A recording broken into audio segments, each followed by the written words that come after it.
I come to talk about Keynesianism. My group is made of Alexa Rodriguez, Sebastián Sosa, Javier Ortiz, Paula Ovitrago, and Nelson Sanchez. An aggregate demand. The paradox of Thiel helps to explain why a rise in a precautionary saving can lead to a fall demand and incomes and reductions in output, in income of wealth. In other words, negative multiplier and accelerator effects can drag production and employment in the economy to a low level, where it can remain for some time unless there is some external stimulus to lift demand and output again. On an international level, when the global resale to save exceeds the global willingness to invest, the result is contraction in the world demand and production, a fall in incomes and employment, which eventually brings savings back into balance with investing. Free markets are not always self-correcting. When a recession or a depression occurs, the free market economic system is not necessarily self-correcting. Indeed, in ways, individuals can become trapped in a deflationary depression which is in no one's interest but which, left on all, no one can counter it. Persistent deflation can be as costly as high inflation. This can be damaging, especially in economies where there are high levels of private and public sector debt. Keynesian economics and understanding of Keynesian trends can be helpful in evaluating macro policies and the search for macroeconomic stability in terms of prices, jobs, incomes, and profits for both developing and developing countries. Keynesian economics focus in psychology, uncertainty, and expectations in driving uncertainty and macroeconomic decisions and behavior. As we should see in Keynesian economics, the state of animal spirits is vital. Of deflationary recession represents a pure waste of scarce economic resources. Unemployed workers want to work and business want to use their productive capacity to supply goods and services. If they did, then things they produce would be available for all to buy, and the incomes they receive would enable them to purchase the products of others. Income from higher wages and stronger profits would remain feeding. Lo corto. An aggregate demand. The paradox of Thiel helps to explain why a rise in a precautionary saving can lead to a fall demand and incomes and reductions in output, in income of wealth.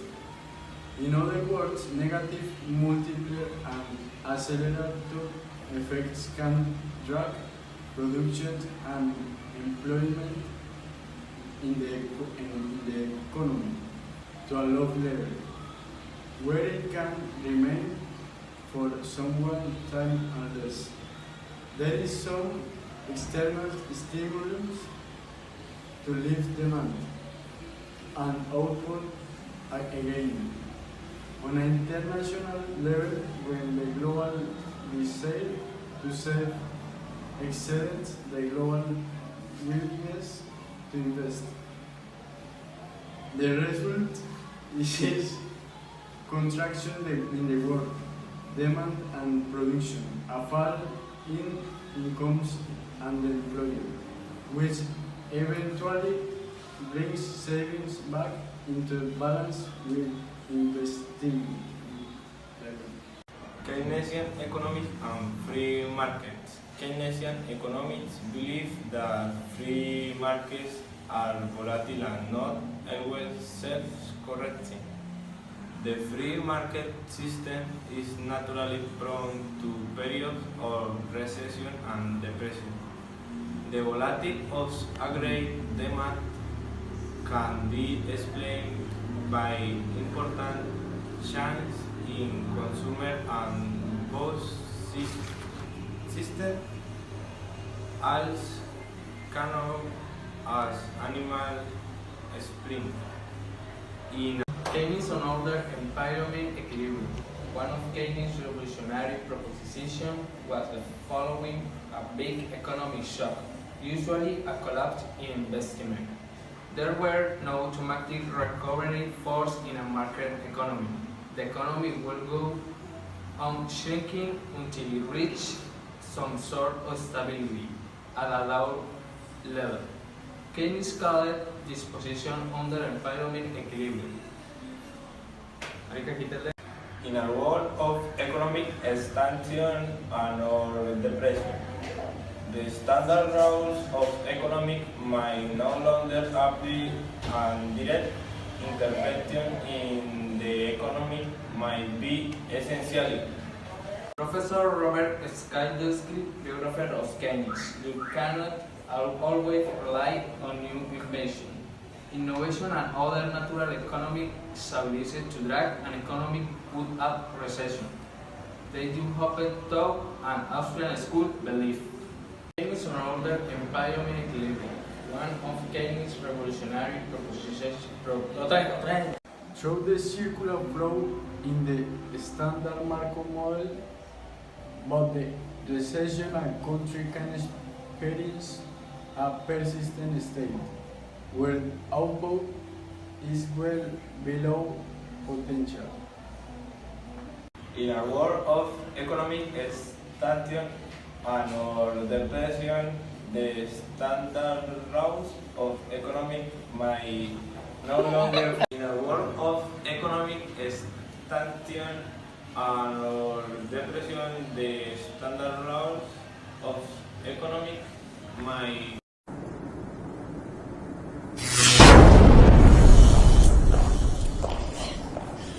Lord Keynes, welcome, sir. It's a pleasure. The pleasure's all mine. Your agenda. That won't be necessary. I am the agenda. Tell them I've arrived. And then tell them I've arrived. And your name is? Hayek? F.A. Hayek. With an H.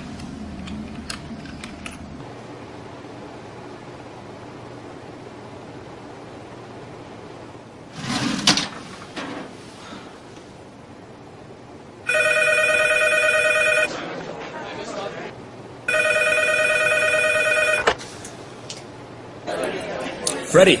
Yep. Keynes. Hey, listen, party at the Fed. Already? 20 minutes. Lobby. John Maynard Keynes. F.A. Hayek. Yeah, we're opposed.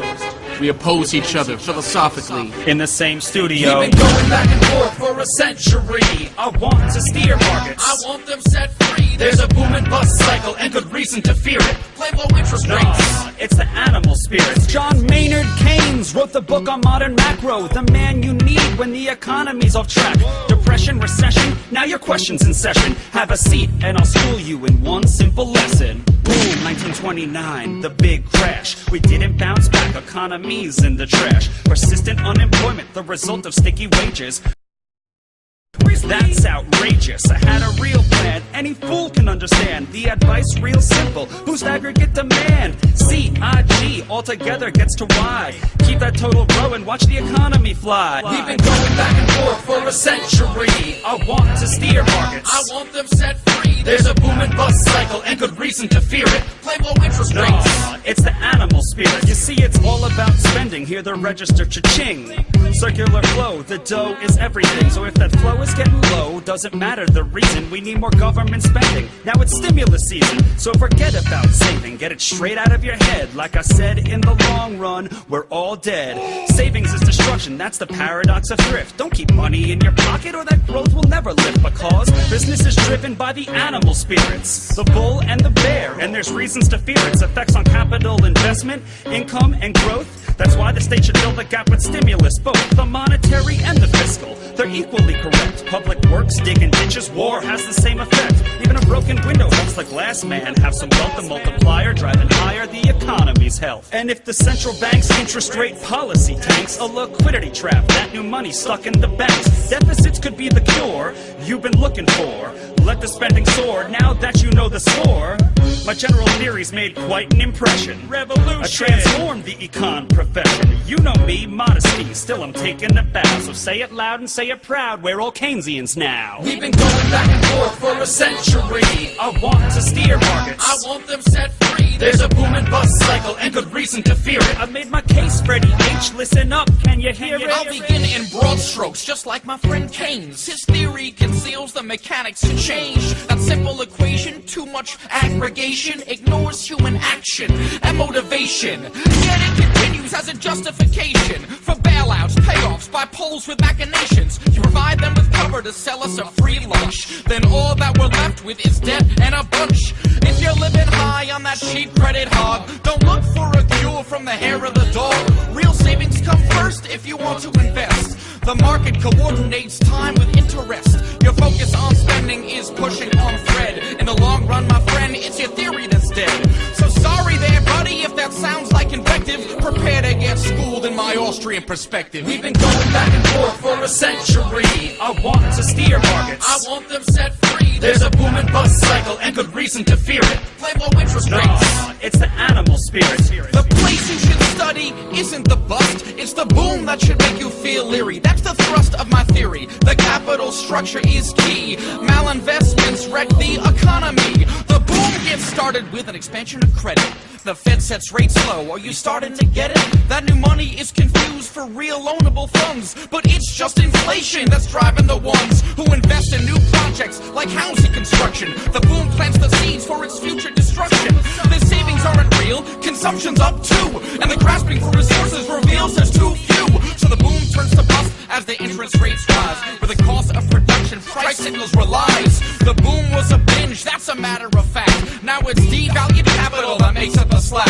Whether it's the late 20s or 2005, booming bad investments seems like they'd thrive. You must save to invest, don't use the printing press, or a bus will surely follow, an economy depressed. Your so-called stimulus will make things worse. Just more of the same, more incentives perverse. And that credit crunch ain't a liquidity trap, just a broke banking system. I'm done, that's a wrap. We've been going back and forth for a century. I want to steer markets. I want them set free. There's a boom and bust cycle and good reason to fear it. Play low interest rates. It's the animal spirit. The ideas of economists and political philosophers, both when they are right and when they are wrong, are more powerful than is commonly understood. Indeed, the world is ruled by little else. Practical men who believe themselves to be quite exempt from any intellectual influence are usually the slaves of some defunct economist. The curious task of economics is to demonstrate to men how little they really know about what they imagine they can design. They've been going back and forth for a century.